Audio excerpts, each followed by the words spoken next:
కోడిగుడ్డు నెత్తళ్ళు కూర కావాల్సినవి: ఉల్లిపాయలు, కోడిగుడ్లు, పచ్చిమిరపకాయ, టమాటా, నెత్తళ్ళు.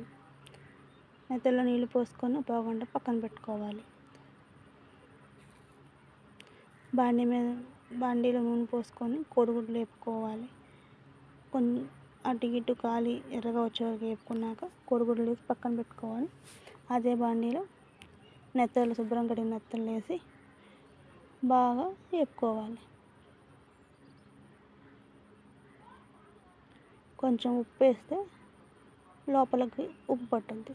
ఇలా బాగా ఎర్రగా వేగాక తీసి వేరే గిన్నెలో పెట్టుకోవాలి.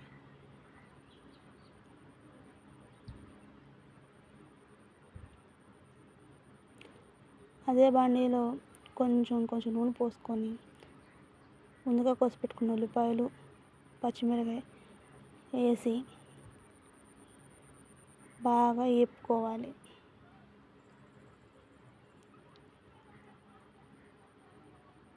ఉల్లిపాయ త్వరగా మగ్గాలంటే కొంచెం లైట్గా ఒక అర స్పూన్ సాల్ట్ వేసుకొని తిప్పి మూత పెట్టుకుంటే తొందరగా వేగుద్ది ఉల్లిపాయ.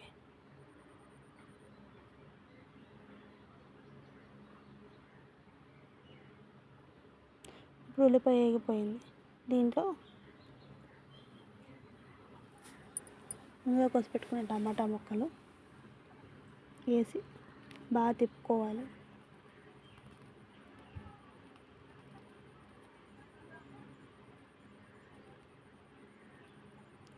టమాటా ముక్కలు కూడా బాగా తొందరగా మగ్గాలంటే ఒక అర స్పూన్ సాల్ట్ వేసి బాగా తిప్పుకొని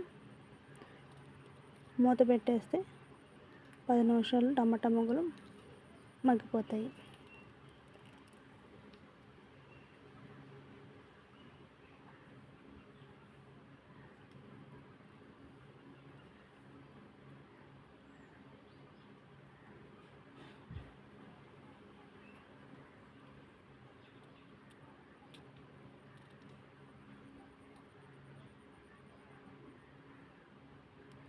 టమాటా ముక్కలు బాగా మగ్గిపోయింది. దాంట్లో ఇప్పుడు ఒక స్పూన్ పసుపు, రుచికి సరిపడా కారం వేసి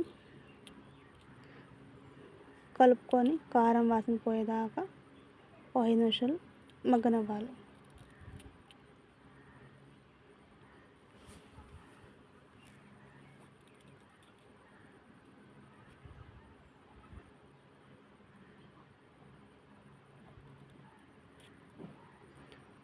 కారం వాసన పోయినాక దాంట్లో ముందేపుగా పెట్టుకున్న కోడిగుడ్డు వేసి 2 నిమిషాలు అటు ఇటు తిప్పుకొని 2 నిమిషాలు మగ్గనివ్వాలి.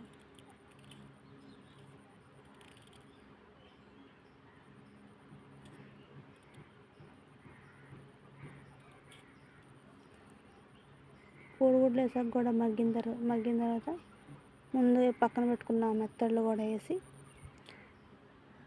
బాగా తిప్పుకోవాలి అటు ఇటు.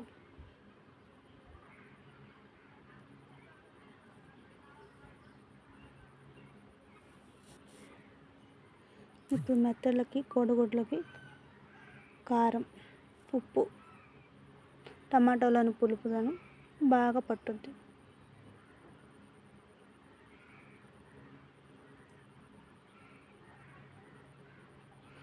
కొంచెం మూత పెట్టుకుంటే 2 నిమిషాలు అటు ఉప్పు కారం పట్టేస్తుంది.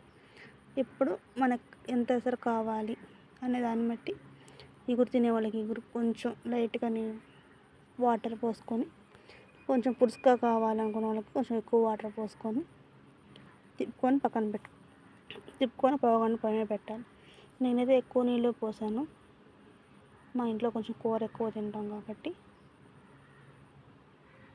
పులుసు కింద ఉంచాను. మీరైతే ఇగురులా చేసుకోండి.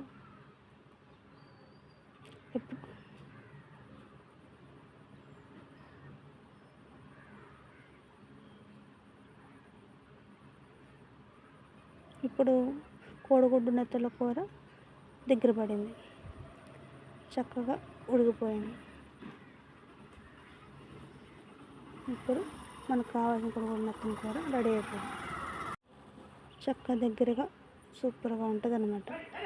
అన్నం పెట్టుకొని దాంట్లో కొంచెం వేసుకొని ట్రై చేయండి.